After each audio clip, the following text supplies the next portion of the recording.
The first thing you're going to have to do before weaving this tapestry or any tapestry, unless you're using the bottom spring, is to cut a piece of warp material that is 2.5 times the width of your loom. You're going to wrap it around the bar here, weave in one end of it, then change your shedding device. I'm sorry, it's hard to see that because, well, it's possible to see that. And then you're going to weave in the other end. And then, let me see if I can, and then you're going to tie it as tightly as you can to the other bar. And what this does is, and I'm sorry that you can't see it, but just, tie it tightly to the other bar. What it does is it provides a bottom surface so that your piece won't just rotate around the loom when you start beading it. This is important.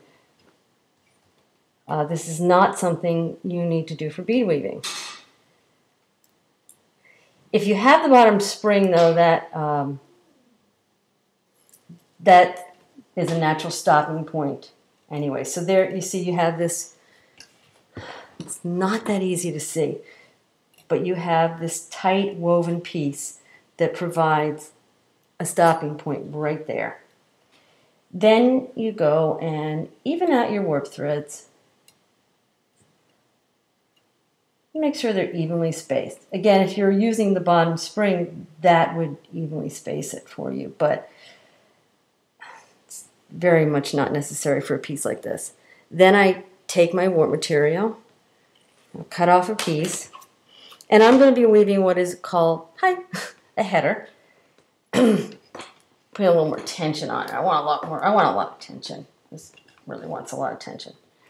Okay, so to weave in the header, engage my shedding device by rotating. Can we see that? Let's get that. Engaging the shedding device is just a matter of rotating your handle and clipping it behind the loom.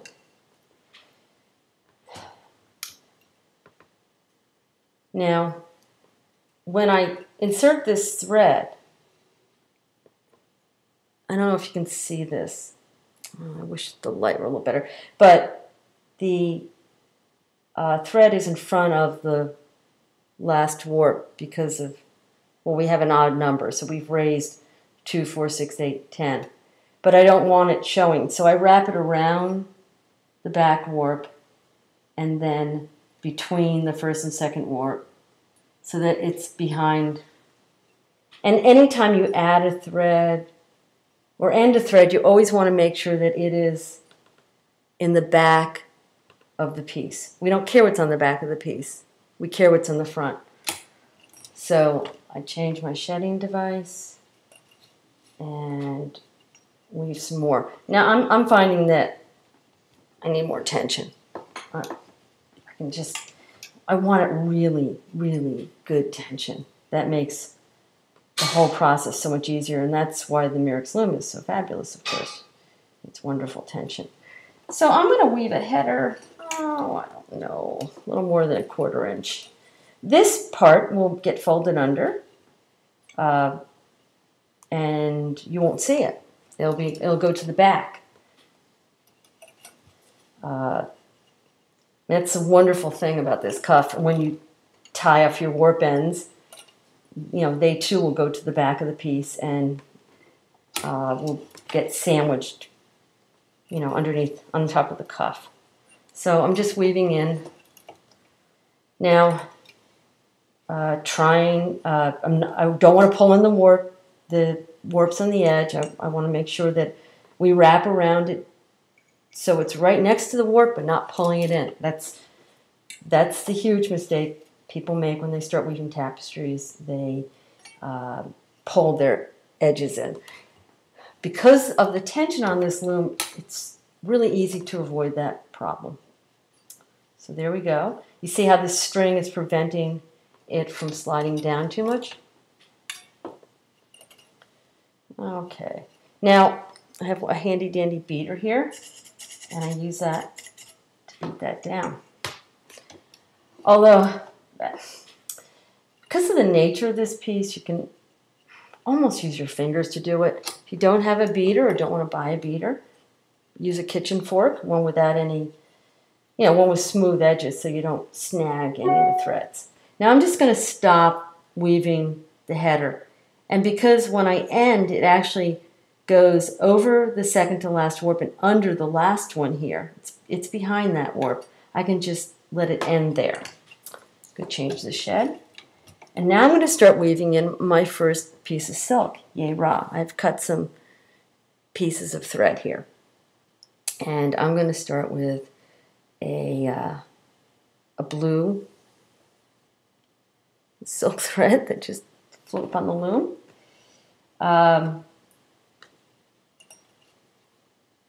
Again, when I started, because of the shed I'm in, that thread was going over the last warp here. Just going to have to listen to me explain it because it's hard to see, but I don't want it going over the last one, so I'll put it behind it and then back through the front between the two. Basically, any way you can do it to make sure that the warp is in the back is good. I could have ended my header a little sooner and just begun with a new thread, and that's another thing you can do. We'll get into that. I'll show you that. Okay, so then just change the shed and weave, remembering to not pull in too much. Okay.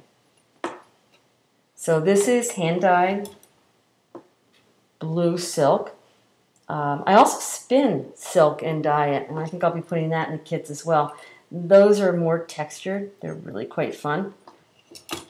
Oh, but this is so easy to weave. It really is. And I hope you can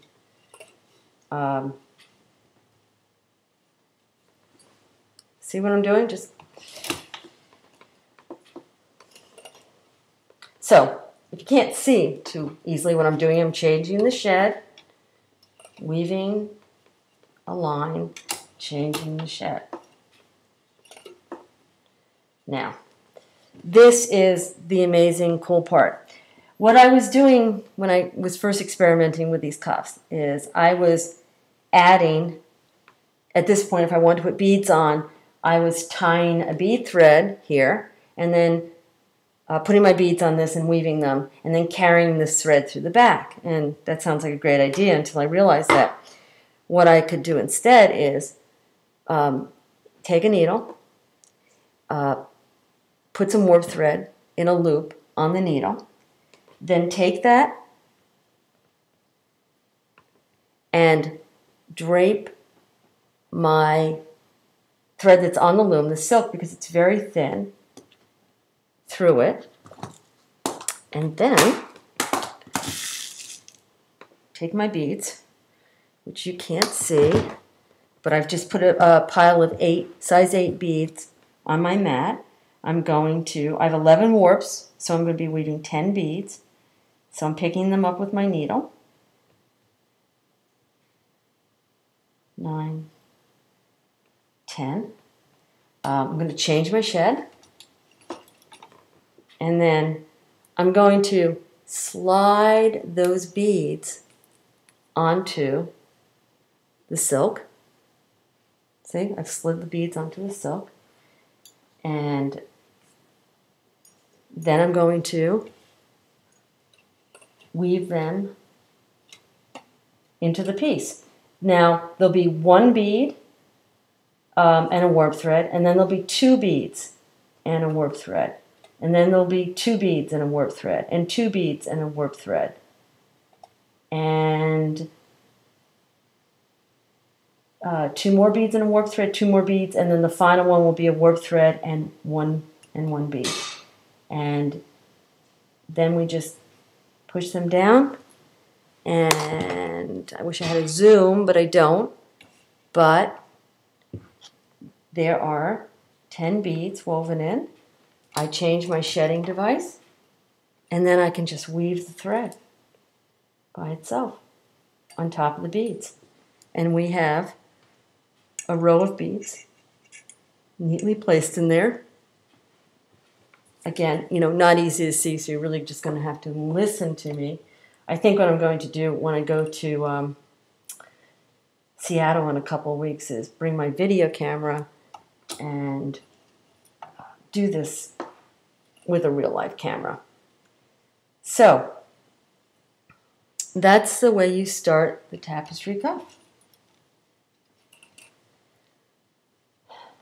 Now, I'm going to insert a new color. So what I'm going to do is, and this is something you can do in every case, I'm going to take this weft thread, and I'm going to weave it in to about the middle of the piece, and then I'm going to pull it out behind. And when I start my new piece, I'm going to start it where the other one ended. And then those ends are going to be in the back of the loom. You're not going to see them. It's great. And then just continue weaving it. Continue weaving it. Now I'm going to pick up this loom and try to get it really in the camera's eye so you can see what I've been doing. See, there you go. You have the silk, the beads, and then some pearl cotton.